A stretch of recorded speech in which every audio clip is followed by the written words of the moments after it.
Queridos hermanos, buenos días. ¿Sí? Que no es otra cosa más que el mensaje del tercer ángel, ¿no? Pero en esta ocasión va a estar orientado un poco más hacia las consecuencias que seguirán a la decisión que cada uno tome después de haber escuchado sus amonestaciones, las amonestaciones del ángel. Los que aceptan el mensaje del tercer ángel y los que lo rechazan, obviamente van a tener distintos resultados, ¿no es cierto? Unos serán justificados y otros van a ser condenados. Vamos a empezar leyendo nuevamente Apocalipsis 14, 9 al 10. Por favor, abran sus Biblias. ¿Sí? Vamos a leer la palabra del Señor.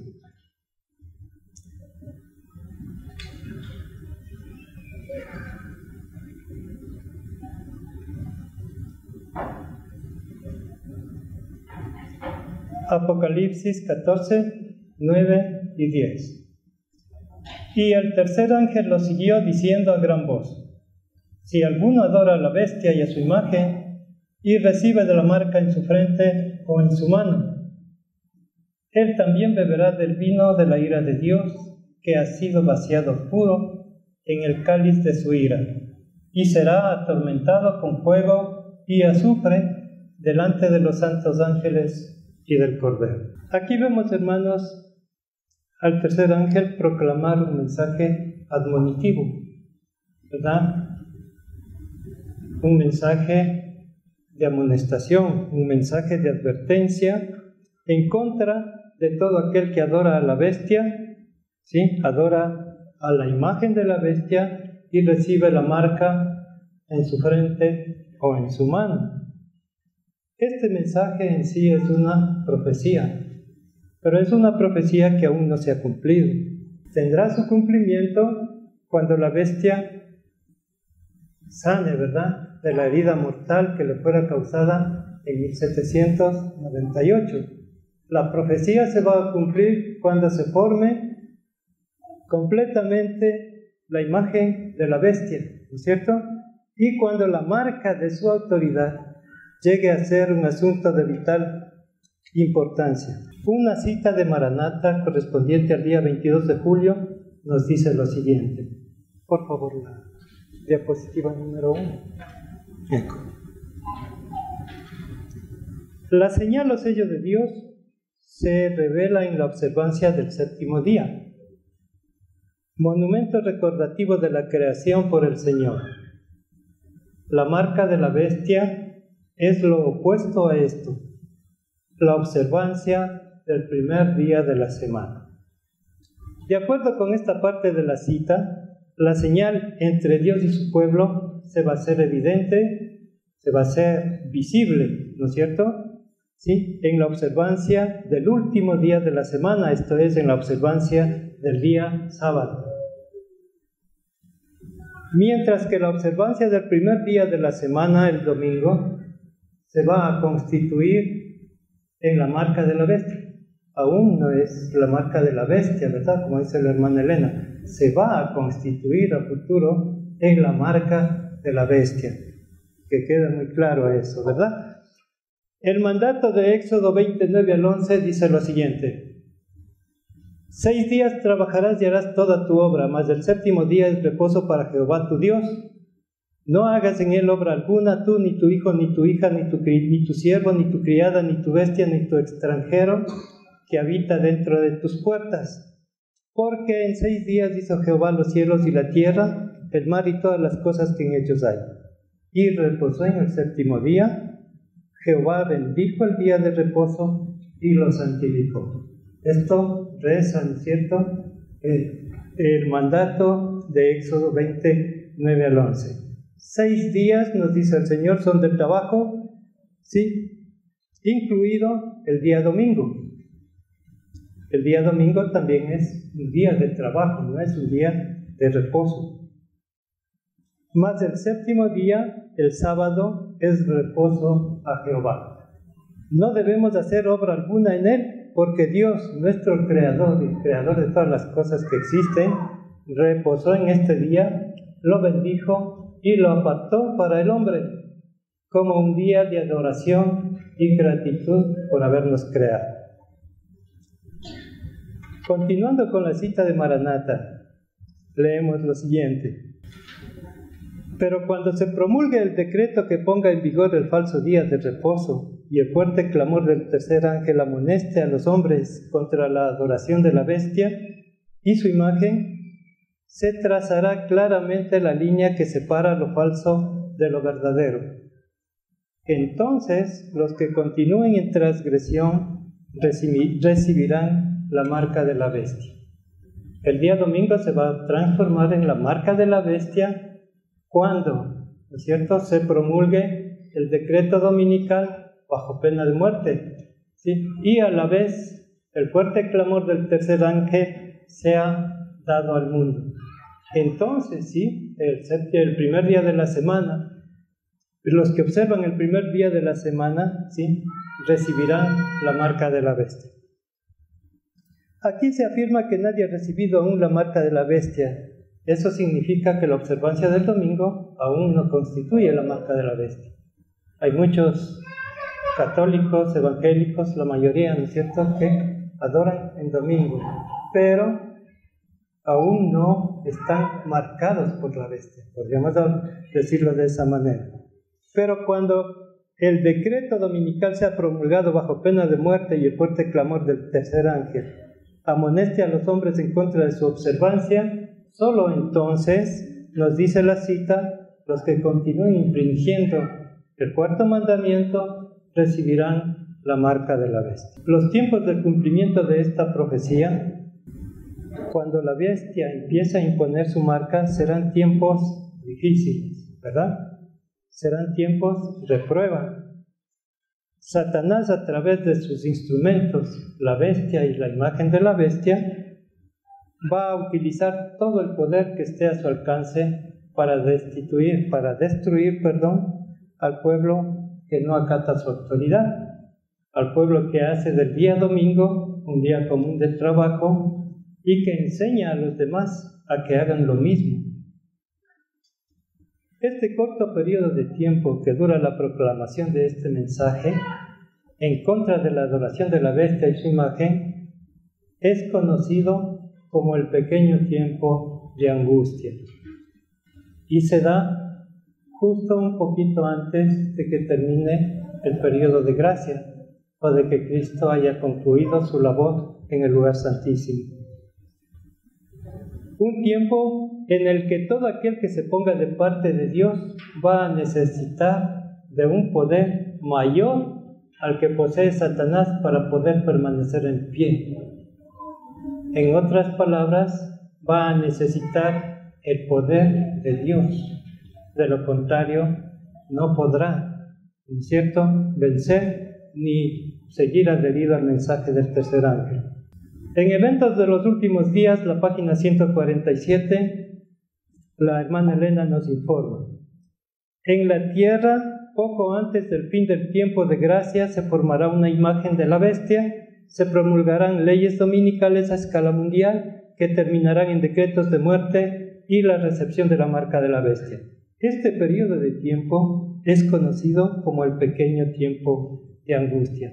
Poco tiempo antes del fin del tiempo de gracia, ¿verdad? Ese es el pequeño tiempo de angustia, es el tiempo en el que el ángel va a proclamar, ¿no es cierto?, su mensaje.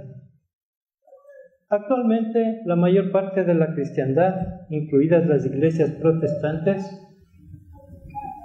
espero que no el adventismo, ¿verdad?, porque también es una iglesia protestante, se han alineado ya junto a la bestia.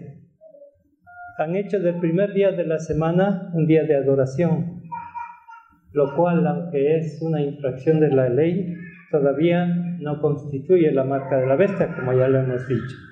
En el tomo 3 de Mensajes Selectos, la página 463, encontramos la siguiente declaración: el mundo cristiano ha aceptado el Hijo del Papado y lo ha acunado y alimentado, desafiando así a Dios al quitar su monumento conmemorativo y estableciendo un sábado rival. Al establecer un sábado rival, el mundo cristiano se ha expuesto a la ira de Dios, ¿verdad? Ha invalidado su ley y las consecuencias no serán otras más que su ruina.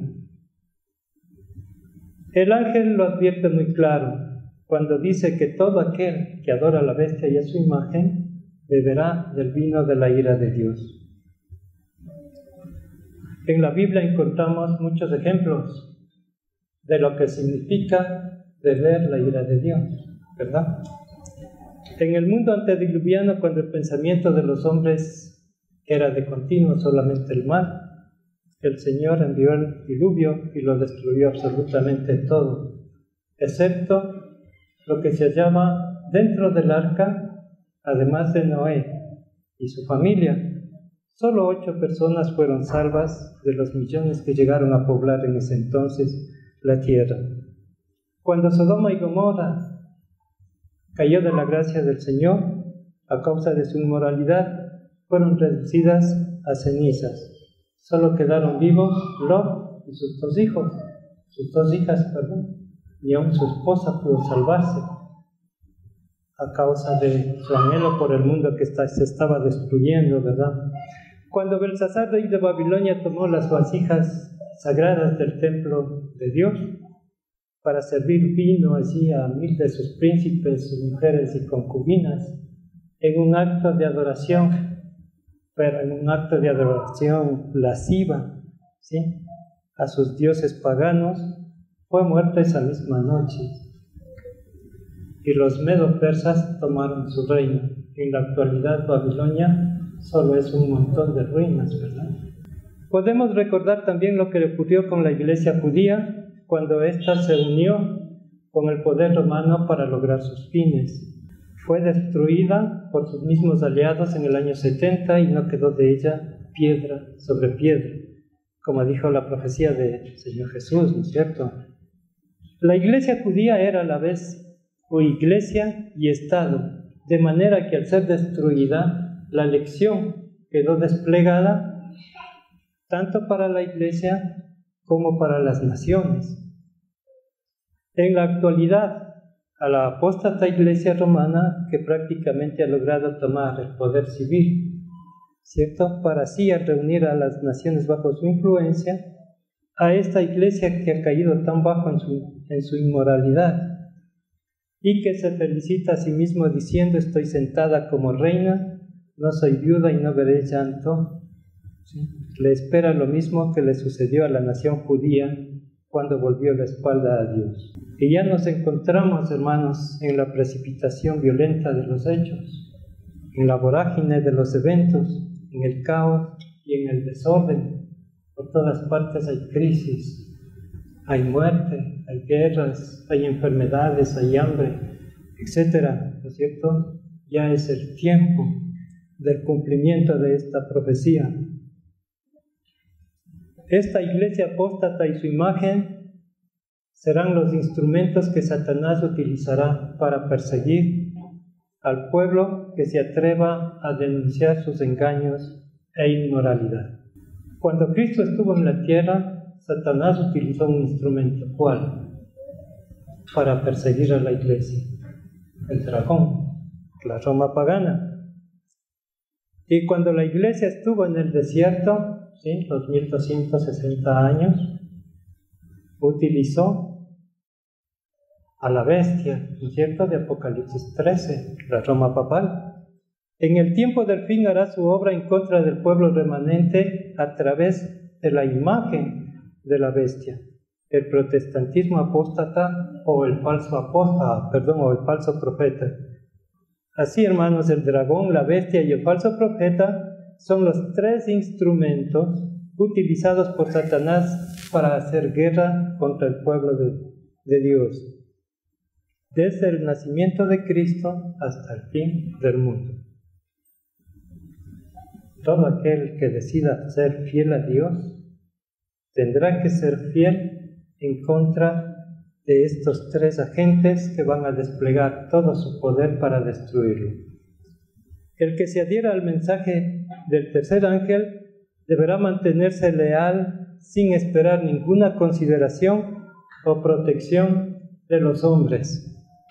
Y siendo que el pueblo de Dios debe advertir a la gente en contra de las maquinaciones de este poder, alejarla de su influencia y llevarla hasta Jesús, el enemigo hará todo lo posible para destruirlo. El pueblo que predique el mensaje del tercer ángel va a contar indudablemente con la protección de Dios. Sin embargo, eso no lo va a eximir de los rigores propios de la guerra. Igual que un soldado en batalla, el pueblo de Dios tendrá que soportar duras pruebas, muchos desafíos y conflictos. En primer lugar, hermanos, tendrá que dejar de lado la mundanalidad, tendrá que cortar toda conexión con el mundo, tendrá que dejar de lado el consumismo, los deportes de fricción y competencia, la moda, los viajes de placer, tendrá que cuidar su modo de expresarse, en fin, hermanos, tendrá que dejar todo aquello que es o se conceptúe como mundano.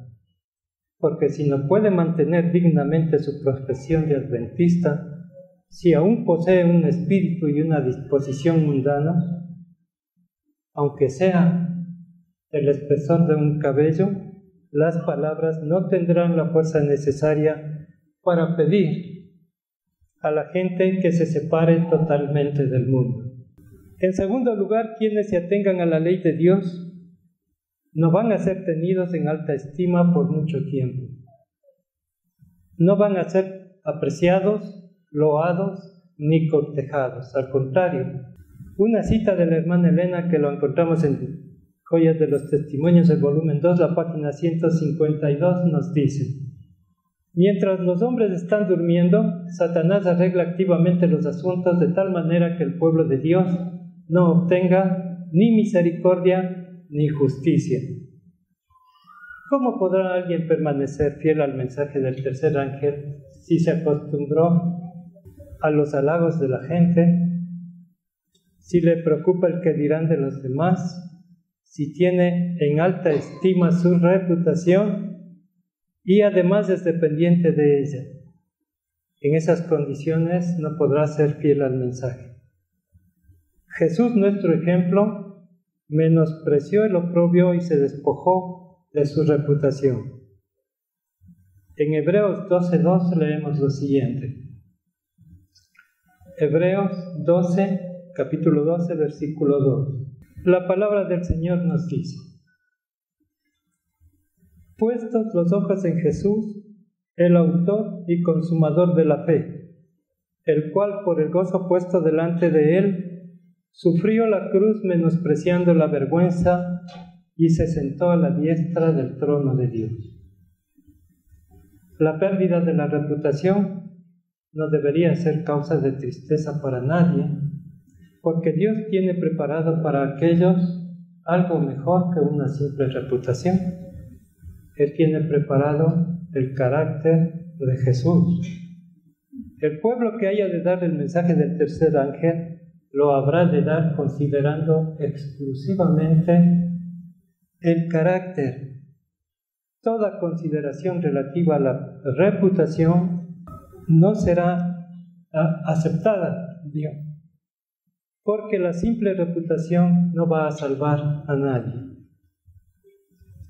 Pero si vamos a estar condicionados por el que dirán o por aspectos de imagen, si eso va a tener en nosotros aún la más mínima importancia, es preferible claudicar del todo del consejo que nos dan, ¿sí? Y dedicarnos a cuidar que nadie hable mal de nosotros ni de nuestros seres queridos. Quien se atenga al mensaje del tercer ángel de ninguna manera podrá conservar su reputación. Y a menos que esta realidad sea asumida plenamente por cada uno de nosotros, lo mejor es apartarnos del camino y permitir que los que van al frente lo hagan con plena libertad. Algo más, el tesoro más preciado que un mortal puede alcanzar no es una simple reputación, sino el carácter de Cristo. Y Él está dispuesto a forjarlo en cada uno de nosotros si se lo pedimos.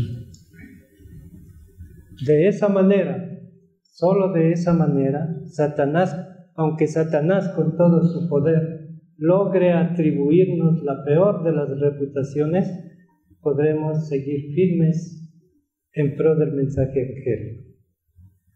Hay otra faceta que debemos considerar. Está llegando el momento en que todo aquel que se adhiera al mensaje del tercer ángel y al sábado del Señor no podrá comprar ni vender nada en este mundo. Apocalipsis 13:17 nos dice: ninguno podrá comprar ni vender sino el que tenga la marca o el nombre de la bestia o el número de su nombre.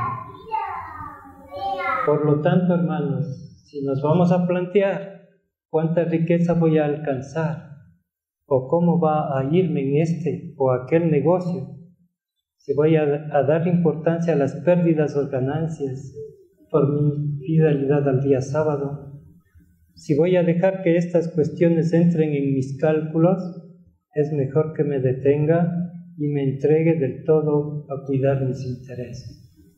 ¿Por qué es mejor?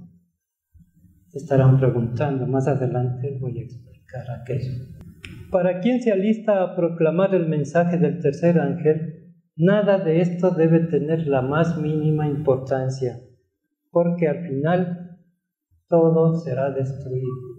Casas, vehículos, haciendas, etc., todo será destruido. Para poder comprar y vender, la ley de los hombres exige guardar el domingo. Y todo aquel que guarda el domingo pone a Satanás por encima de Cristo. Quien se adhiera al mensaje del tercer ángel ha de resistir esa señal, aunque eso implique deshacerse de todas aquellas cosas materiales que nos han estado proporcionando seguridad, paz o influencia, ¿verdad? Las Escrituras nos revelan otro hecho de suma gravedad para quienes observan los mandamientos de Dios. No solo están expuestas su reputación y sus pertenencias, también estará en peligro su propia vida. Apocalipsis 13:15 nos dice lo siguiente: se le permitió infundir aliento a la imagen de la bestia, para que la imagen hablara e hiciera matar a todo el que no la adorara. Se va a llegar el momento en que se pronuncie sentencia de muerte sobre todo aquel que permanezca fiel al reposo sabático. Perderá su derecho a la vida según las leyes del mundo. La pena de muerte está incluida en cada uno de los pasos que configuran la persecución. Es la meta a la cual llegará indefectiblemente. Los que desobedecen las leyes dominicales son multados, y si no pagan la multa son encarcelados para pagar esa deuda. Al término de su pena son devueltos a la libertad. Vuelven entonces a desobedecer la ley trabajando el día domingo, pero ahora la multa es más elevada en razón de su reincidencia, lo que lleva a su vez a un encarcelamiento más prolongado. Pero en ningún caso se logra que dejen de trabajar en domingo tal como pretende la ley de los hombres. Por lo tanto, dado que ninguna de las penas menores logra, ¿no es cierto?, el objetivo de ese precepto, tiene lugar una escalada punitiva hasta alcanzar la más dura de las penas, la pena de muerte.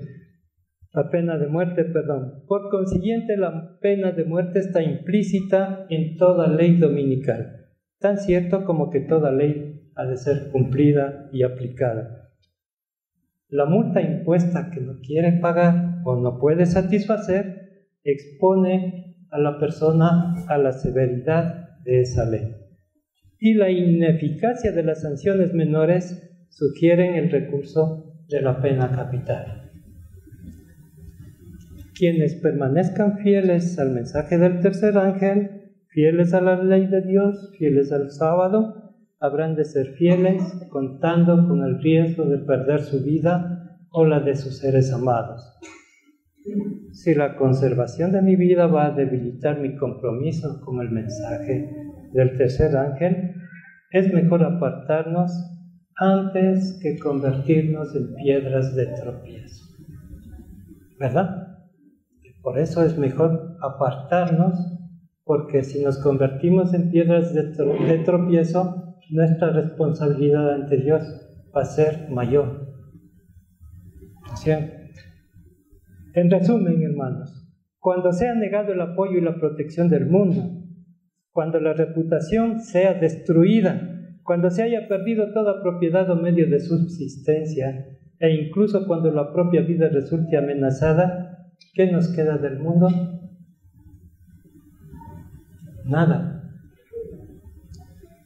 A todo aquel que después de estimar el costo dejó de lado el apoyo y protección terrenales, la misericordia y la justicia que cabrían esperar, a aquel que desestimó su reputación, al que asumió la pérdida de sus propiedades y la imposibilidad de poder comprar o vender, a quien ofrenda aún su propia vida, al que así hace, ¿cuánto le queda del mundo?